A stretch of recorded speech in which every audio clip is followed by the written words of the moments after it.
Hello friends, इस topic में आप जानेंगे इंडिया में ज़मीन खरीदने पर कानून क्या है, land property purchase rule in India. देखिए, सबसे पहले मैं आपको साथियों बता दूं कि यदि कोई भी बंदा विदेशी है, वो विदेशी नागरिक है, तो ऐसी कंडीशन में वो ज़मीन जो है वो नहीं खरीद सकता है। ठीक है। ऐसी कंडीशन में उसे जो है राज्य सरकार से परमिशन, जो भी मान लीजिए सरकार है वहाँ की गवर्नमेंट, वहाँ से उसको परमिशन लेनी पड़ेगी, उसके बाद ही आप ज़मीन खरीद सकते हैं। अगर मान लीजिए आप विदेशी नागरिक नहीं हैं, भारत के नागरिक हैं, फिर आपको कोई वहाँ पे दिक्कत नहीं है लोकल लॉज को छोड़ते हुए। ठीक है।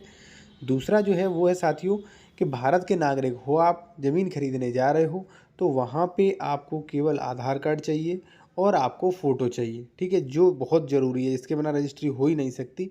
वो दो चीज़ें हैं। ठीक है। उसके बाद आपके पास पैन कार्ड और मान लीजिए बैंक अकाउंट, ये भी होना चाहिए। ठीक है। लेकिन आधार कार्ड फ़ोटो के बिना तो कहीं भी रजिस्ट्री नहीं हो सकती किसी भी कंडीशन में।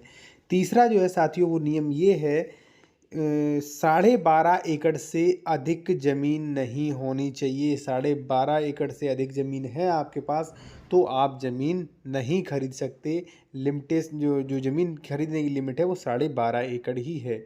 ठीक है। चौथे पॉइंट पे बात करने से पहले मैं आपको एक चीज़ बता दूं साथियों, यदि आप कोई लीगल एडवाइस, कानूनी सलाह लेना चाहते हैं तो ले सकते हैं। और यदि मान लीजिए आप कोई ज़मीन खरीद रहे हैं, ज़मीन परचेज़ कर रहे हैं, आपको डॉक्यूमेंट्स चेक करवाना है कि कहीं डबल रजिस्ट्री तो नहीं, कहीं धोखाधड़ी तो नहीं हो रही, ज़मीन खरीदने लायक है कि नहीं है। ठीक है। इस पे कोई लोन वगैरह तो नहीं, तो आप करवा सकते हो। कॉन्टैक्ट नंबर हमारा वीडियो की डिस्क्रिप्शन में साथियों दिया गया है।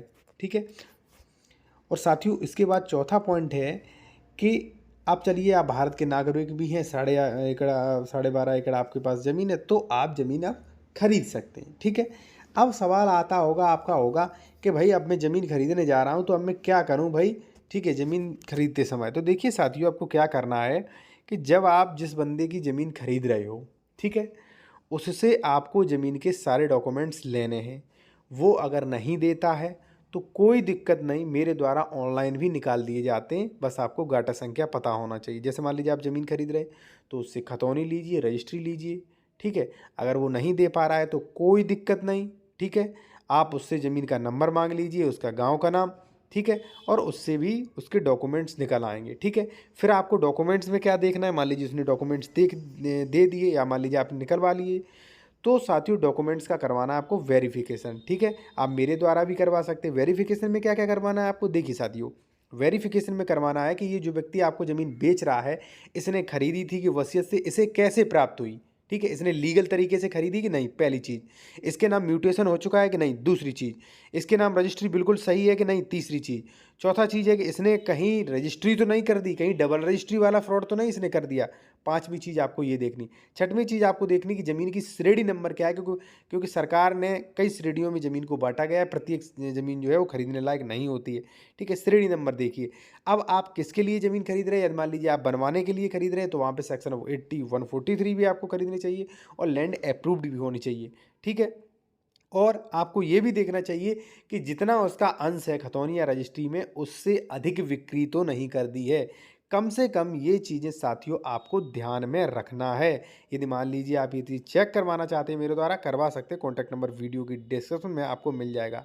इसके अलावा आपको क्या करना है, जब साथियों आपने जान लिया कि इसकी ज़मीन सही है, ठीक है, आपके पास, मैंने बताया कि आपके पास वो मान लीजिए पैन कार्ड भी है, आधार कार्ड भी है, फ़ोटो भी हैं, फिर आप क्या करिए, फिर आप जाइए रजिस्ट्री ऑफिस।